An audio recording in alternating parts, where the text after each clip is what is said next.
नमस्कार, ABC channel में आपका स्वागत है। मैं हूं सचिन श्रीवास्तव और आप मेरे साथ देखेंगे आजमगढ़ से जुड़ी खबरें। आइए नजर डाल लेते हैं आज की खास खबरों पर। खबर के प्रायोजक हैं राशि इंफ्राटेक, लाए हैं आर्केडियम सेंट्रल, वृंदावन योजना, रायबरेली रोड, लखनऊ में कमर्शियल प्रॉपर्टी मात्र 37,50,000 रुपए में, जल्दी करें। वुडन और एल्यूमिनियम हुआ पुराना, यूपीवीसी विंडो और डोर्स का आया जमाना। यूपीवीसी विंडो और डोर्स के लिए संपर्क करें Windows INC। Besides BJP office, roadways civil lines Azamgarh. Kashi Gomti jewellers, a wing of Kashi Gomti group निकट भंवरनाथ मंदिर, अयोध्या रोड, आजमगढ़। और लाइफस्टाइल फर्नीचर, बेलनाडी, आजमगढ़। शुक्रवार को गणेश चतुर्थी का पर्व पूरी श्रद्धा व विश्वास के साथ संपन्न हुआ। हिंदू पंचांग के अनुसार माघ महीने के कृष्ण पक्ष की चतुर्थी तिथि को सकट चौथ या संकष्टी चतुर्थी कहा जाता है। आज के दिन महिलाएं संतान प्राप्ति, संतान की लंबी उम्र, सुख समृद्धि और वैभव के लिए निर्जला व्रत रहती हैं। इस पुण्य अवसर पर जनपद में सुबह से ही गणेश मंदिरों में दर्शन पूजन के लिए श्रद्धालुओं का हुजूम उमड़ा दिखाई दिया।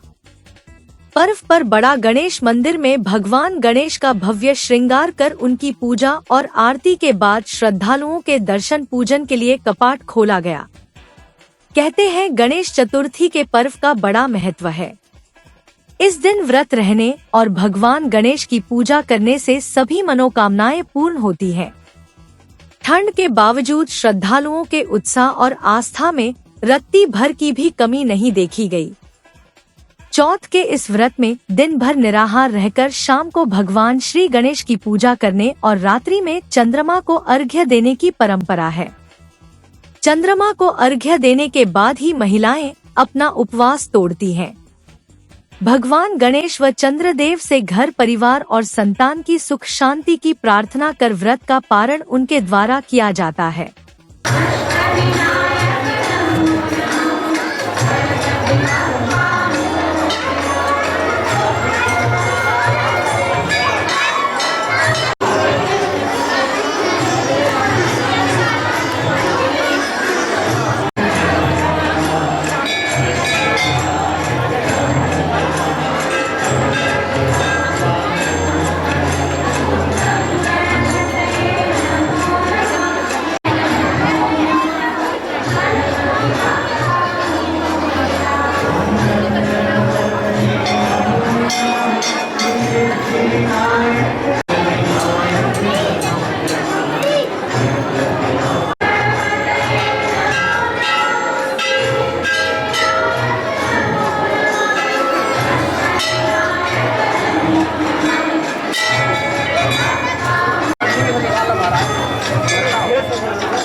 गौरतलब है कि घर परिवार में सुख शांति और बच्चों की लंबी उम्र के साथ कष्ट बाधाओं को दूर करने की कामना के साथ शुक्रवार को संकट चतुर्थी का उपवास व्रती महिलाओं ने रखा। नगर के लालडिग्गी बांध पर स्थित प्राचीन बड़ा गणेश मंदिर में सुबह से ही श्रद्धालु भगवान गणेश के पूजन दर्शन के लिए मंदिर पर उमड़ रहे थे। शाम को आरती के साथ ही भंडारे का आयोजन किया गया, जिसमें भारी संख्या में श्रद्धालुओं ने प्रसाद ग्रहण किया। महिलाओं ने गणेश चतुर्थी व्रत की पौराणिक कथा का श्रवण व स्मरण कर पुत्र के दीर्घायु की कामना की। शाम को पूजा की थाल में गुड़, तिल व गंजी रखकर चंद्रोदय की प्रतीक्षा में अपने अपने घरों के बाहर व छतों पर रही। चंद्र दर्शन के साथ ही महिलाओं ने अर्घ्य देकर विधि विधान से पूजन किया। और आज गणेश चतुर्थी के पावन पर्व पर हम लोग बड़े गणेश मंदिर पे जिस महिलाओं के पुत्र होते हैं वो महिला आज निर्जला व्रत रखती हैं और शाम को जब चंद्रोदय हो जाता है तो चंद्र भगवान को अर्घ देकर पारण करती हैं। इसमें हम भगवान गणेश की पूजा करते हैं और पुत्र के लंबी उम्र की कामना करते हैं। जी,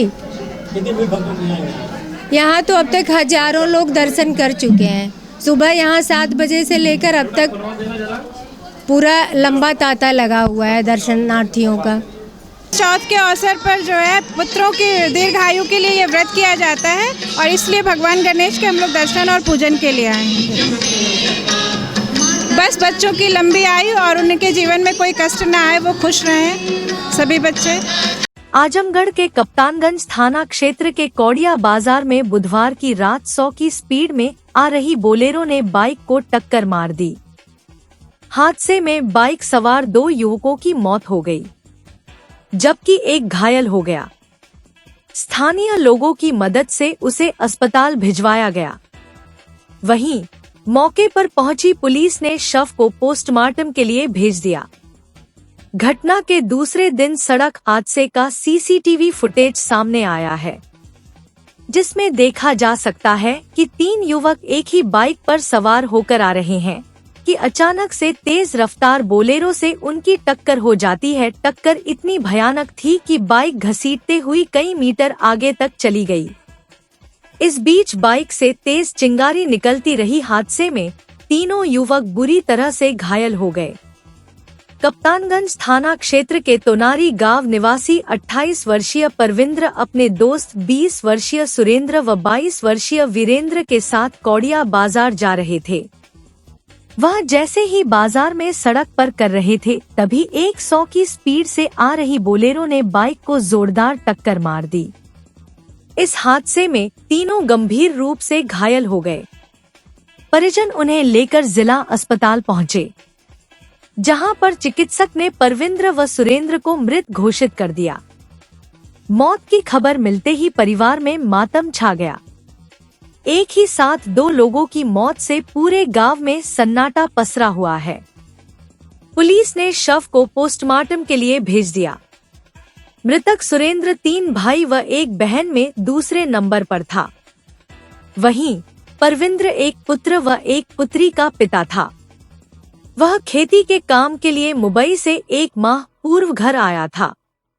वहीं एसपी ग्रामीण चिराग जैन का कहना है कि अंबेडकर नगर से आ रही बोलेरो से टक्कर हो गई, जिसमें बाइक सवार 2 लोग की मौत हो गई, 1 लोग घायल हो गए। गाड़ी को ट्रेस कर लिया गया है, मुकदमा पंजीकृत कर लिया गया है। तथ्यों के आधार पर आगे की कार्रवाई की जा रही है। रात्रि में थाना कप्तानगंज में ये सूचना प्राप्त हुई कि 3 व्यक्ति जो मोटरसाइकिल से जा रहे थे, उनमें से एक का नाम परमिंदर, सुरेंद्र और वीरेंद्र, ये तीनों व्यक्ति जा रहे थे। इनकी अंबेडकर नगर से आने वाली कार से टक्कर हो गई, जिसमें मौके पर ही 2 व्यक्तियों की मृत्यु हो गई और ये व्यक्ति चोटिल हुआ। चोटिल व्यक्ति को हॉस्पिटल में दाखिल कराया गया। वर्तमान में उसकी स्थिति सामान्य है। इसमें गाड़ी का नंबर ट्रेस किया जा चुका है। उसके आधार पर अभियुक्त की पहचान भी की जा रही है। मुकदमा वर्तमान में पंजीकृत कर लिया गया है और आगे की विधिक कार्रवाई इसमें प्रचलित हैं। जो भी तथ्य आगे प्रकाश में आएंगे उनके आधार पर कार्रवाई करी जाएगी। सोशल मीडिया पर शुक्रवार को एक वीडियो वायरल हो गया। वीडियो के वायरल होने पर पुलिस ने उक्त मामले में मुकदमा दर्ज किया है। साथ ही इसमें शामिल एक व्यक्ति को गिरफ्तार भी कर लिया है। पुलिस का कहना है कि इस मामले में एक व्यक्ति को गिरफ्तार भी कर लिया गया है। सोशल मीडिया पर वायरल यह वीडियो गंभीरपुर थाना क्षेत्र के ग्राम मोतीपुर गांव का बताया जा रहा है, जिसमें देखने में आ रहा है कुछ लोग महिलाओं को मारपीट रहे हैं। महिलाओं के चिल्लाने की आवाजें आ रही हैं। उक्त लोगों द्वारा मारपीट कर महिलाओं को घायल कर दिया गया है।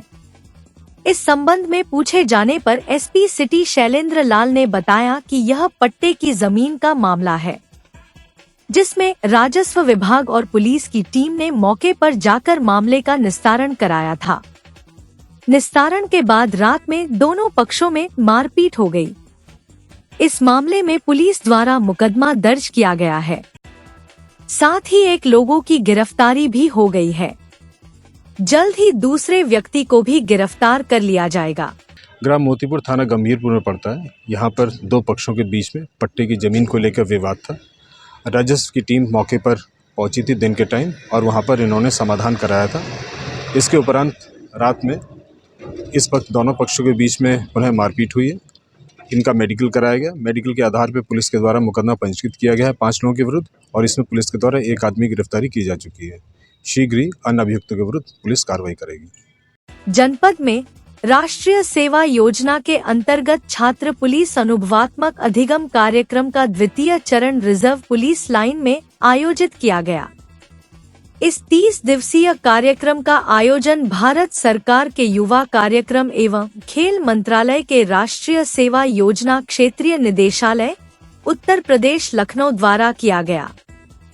कार्यक्रम के शुभारंभ अवसर पर एसपी सिटी शैलेंद्र लाल ने छात्र छात्राओं को पुलिस विभाग की कार्यप्रणाली की विस्तृत जानकारी दी। उन्होंने कानून व्यवस्था, भारतीय न्याय संहिता, आईपीसी, सीआरपीसी और एफडीआई प्रक्रिया के बारे में बताया।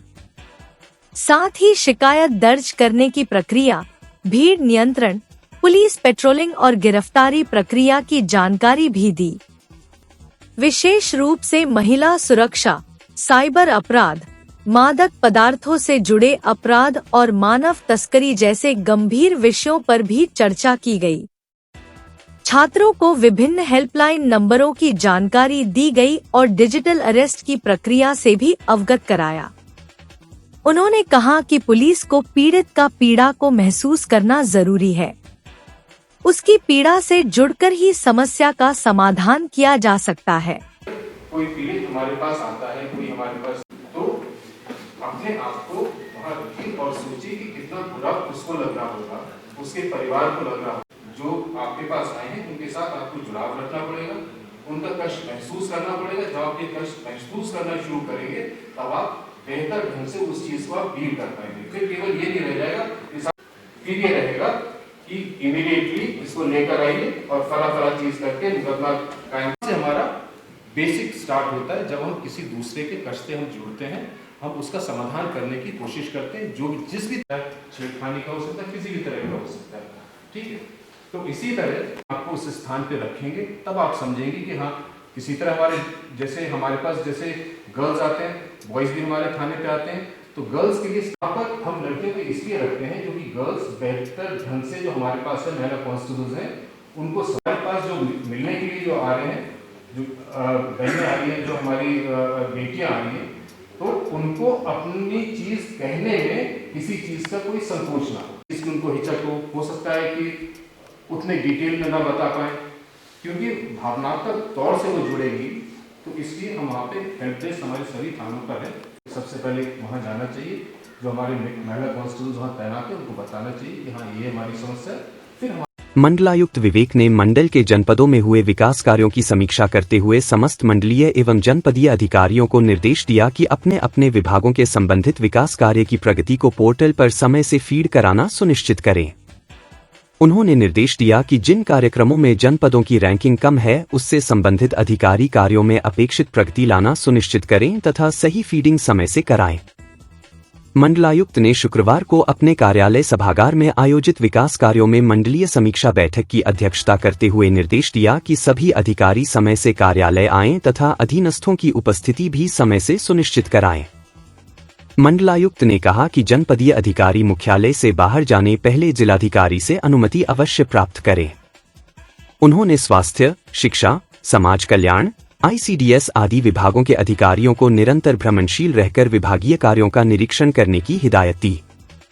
उन्होंने कहा कि विभाग की बहुत सी समस्याएं ऐसी हैं जो निरीक्षण के दौरान हल हो सकती हैं, इसलिए निरीक्षण के प्रति शिथिलता नहीं होनी चाहिए।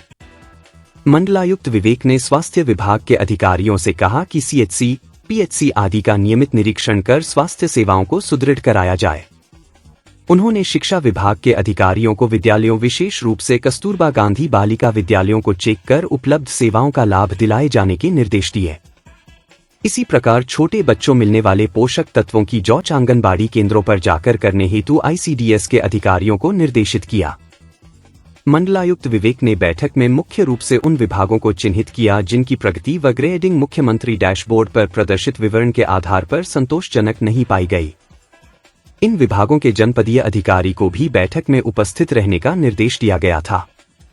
समीक्षा में समाज कल्याण विभाग द्वारा संचालित अनुसूचित जाति दशमोत्तर छात्रवृत्ति योजना में आजमगढ़ का रैंक 19 ग्रेड सी, बलिया का रैंक 64 ग्रेड डी एवं मऊ का रैंक 57 ग्रेड डी, अनुसूचित जाति पूर्वक्षम छात्रवृत्ति योजना में आजमगढ़ का रैंक 17 ग्रेड सी, बलिया का रैंक 52 ग्रेड डी एवं मऊ का रैंक 50 ग्रेड डी तथा मुख्यमंत्री सामूहिक विवाह योजना में आजमगढ़ का रैंक 44 ग्रेड डी, बलिया का रैंक 66 ग्रेड ई एवं मऊ का रैंक 24 ग्रेड बी मिलने पर उन्होंने नाराजगी व्यक्त किया तथा इस संबंध में उप निदेशक समाज कल्याण को स्पष्टीकरण प्रस्तुत करने का निर्देश दिया।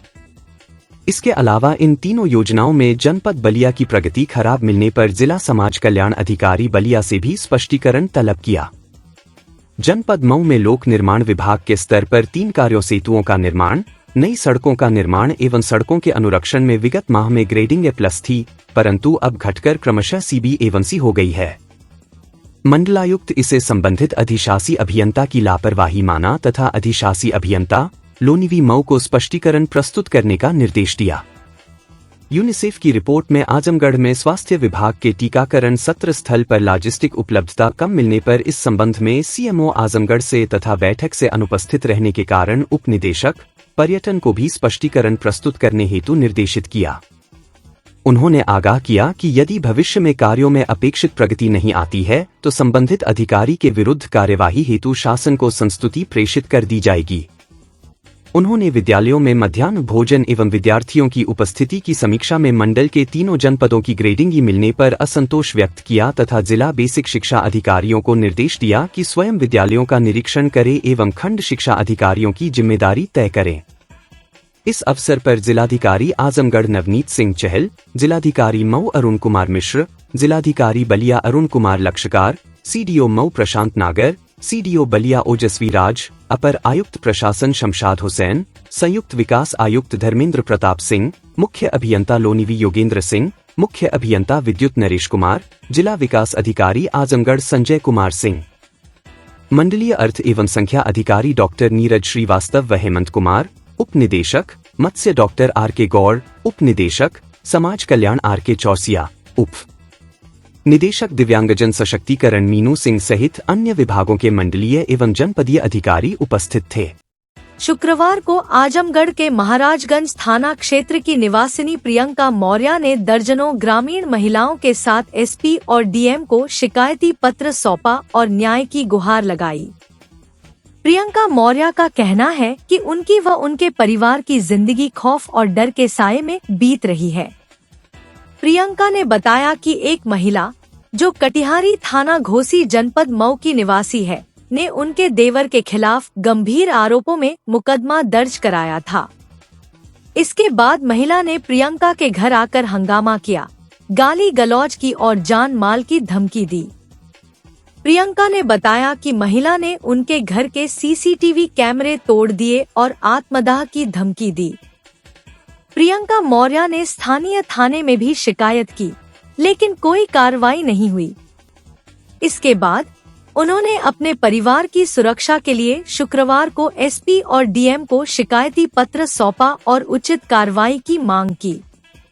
प्रियंका ने कहा, हमारा परिवार भय के माहौल में जी रहा है और हमें न्याय की जरूरत है।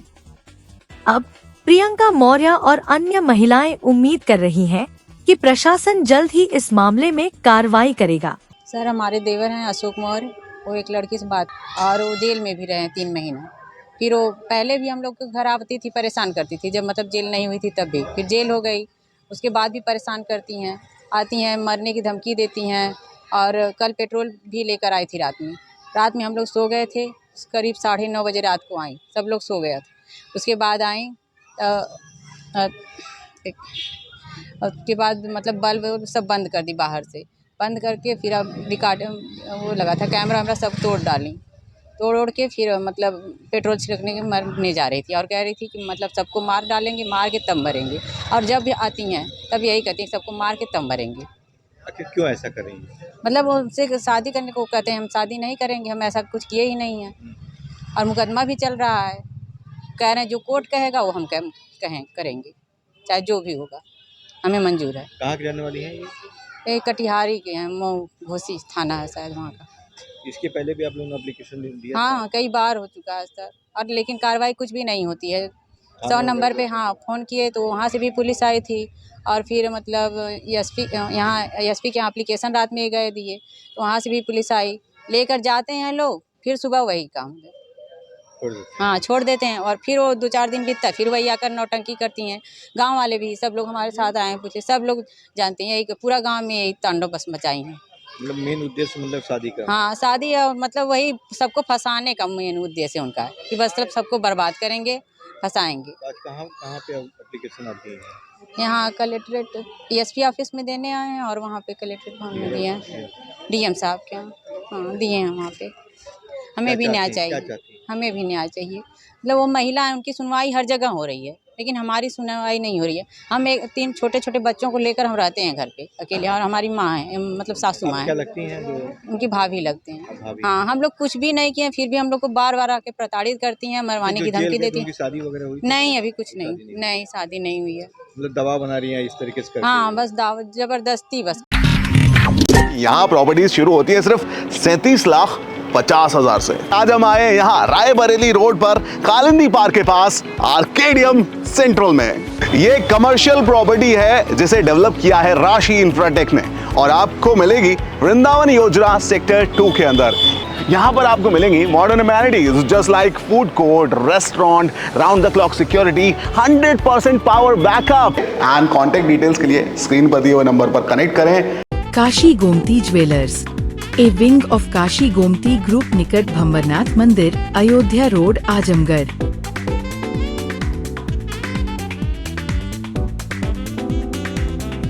गोल्ड, डायमंड और सिल्वर की ज्वेलरी का विशाल संग्रह।